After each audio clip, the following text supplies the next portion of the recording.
பள்ளிப்பாளையம் ஸ்டைலில் சிக்கன் வறுவல் ரொம்ப சுவையாக எப்படி செய்யறதுன்னு பார்க்கலாங்க.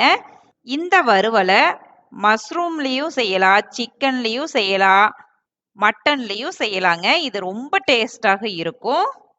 ஃபஸ்ட்டு அடுப்பில் ஒரு வாணலியை வச்சுட்டு எண்ணெய் சேர்த்திக்கலாம். இந்த வறுவலுக்கு நம்ம நல்லெண்ணெய் தான் சேர்த்திக்கணும். அப்போ தான் செம்ம டேஸ்டாக இருக்கும். எண்ணெய் சேர்த்துனதுக்கப்புறம் சீரகம் 1/2 ஸ்பூன், சீரகம் பொரிஞ்சு வந்ததுக்கப்புறம் பொடியாக கட் பண்ணி வச்சுருக்க வெங்காயம் 6. நான் மீடியம் சைஸில் எடுத்துருக்குறேங்க. என்கிட்ட சின்ன வெங்காயம் இல்லை, அதனால் பெரிய வெங்காயம் சேர்த்திருக்கிறேன். சின்ன வெங்காயம் எடுத்துக்கிட்டிங்கன்னா 2 கைப்பிடி அளவுக்கு கட் பண்ணிவிட்டு சேர்த்திக்கோங்க. அடுத்ததாக காரத்துக்கு தகுந்த மாதிரி நம்ம வரமிளகாய் சேர்த்திக்கணும். நான் 10 வரமிளகாய் எடுத்திருக்கேன். விதையை நீக்கிட்டு சேர்த்திக்கோங்க. கொஞ்சமாக கருவேப்பில்லை, சீக்கிரமாக வதங்குறக்காக கொஞ்சமாக கல்லுப்பு சேர்த்திட்டு நல்லா வதக்கிக்கலாம். இந்த வறுவலுக்கு சின்ன வெங்காயம் தான் சேர்த்தணும். வெங்காயம் நல்லா கண்ணாடி பதம் வர வரையிலும் வதக்கி எடுத்துக்கலாம். வெங்காயம் நல்லா வதங்கிருச்சு. இந்த ஸ்டேஜில் இஞ்சி பூண்டு பேஸ்ட்டு 1 ஸ்பூன் சேர்த்திட்டு பச்சை வாசனை போகிற வரையிலும் வதக்கி எடுத்துக்கலாம்.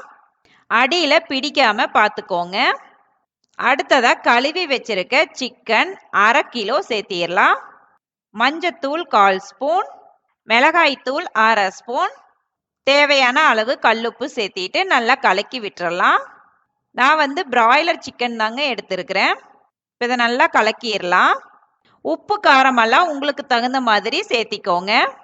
இப்போ மூடி போட்டு அடுப்பை சிம்மில் வச்சுட்டு 30 நிமிஷம் வேக வச்சுக்கலாம். இடையில அப்பப்போ ஓப்பன் பண்ணிட்டு நல்லா கிளறி விட்டுக்கோங்க. சிக்கனே நல்லா தண்ணி விட்டு வெந்து வந்துட்டு இருக்குதுங்க. நீங்கள் தண்ணி எதுவும் சேர்த்தக்கூடாது. பாருங்க எவ்வளவு தண்ணி விட்டுருக்குதுன்னு. இப்போ நல்லா கலக்கி விட்டுறலாம். திருப்பியும் மூடி போட்டு நல்லா வேக வச்சிடலாம். பாருங்க தண்ணி எல்லாமே நல்லா ட்ரை ஆயிருச்சு. இந்த ஸ்டேஜில் ஒரு பீஸ் எடுத்து செக் பண்ணிக்கோங்க.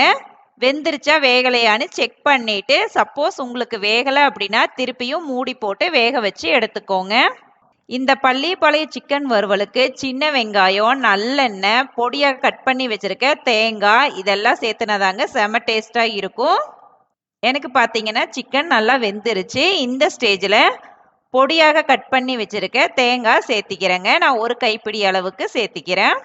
நல்லா மிக்ஸ் பண்ணி விட்டுட்டு அடுப்பை ஆஃப் பண்ணிடலாங்க. ரொம்ப நேரம் அடுப்பில் வைக்க தேவையில்லை. அவ்வளவுதாங்க, சூப்பராக பள்ளிப்பாளையம் ஸ்டைலில் சிக்கன் வறுவல் ரெடி பண்ணியாச்சுங்க. நான் இதை வெள்ளை குஸ்காவோட பரிமாற போகிறேங்க. நீங்கள் இதுக்கு ஒயிட் ரைஸோடையும் பரிமாறலாம். ஈவன் தோசை சப்பாத்தியோட கூட வச்சு சாப்பிட்லாங்க. செம டேஸ்டாக இருக்கும். நீங்களும் இந்த ரெசிபியை உங்கள் வீட்டு கிச்சனில் ஒரு வாட்டி ட்ரை பண்ணி பாருங்கள் ஃப்ரெண்ட்ஸ். எப்படி வந்துச்சுன்னு கமெண்ட்ஸ் பண்ணுங்கள். நெக்ஸ்ட் வீடியோவில் உங்களை புதுவித ரெசிபியுடன் மீட் பண்ணுறேங்க.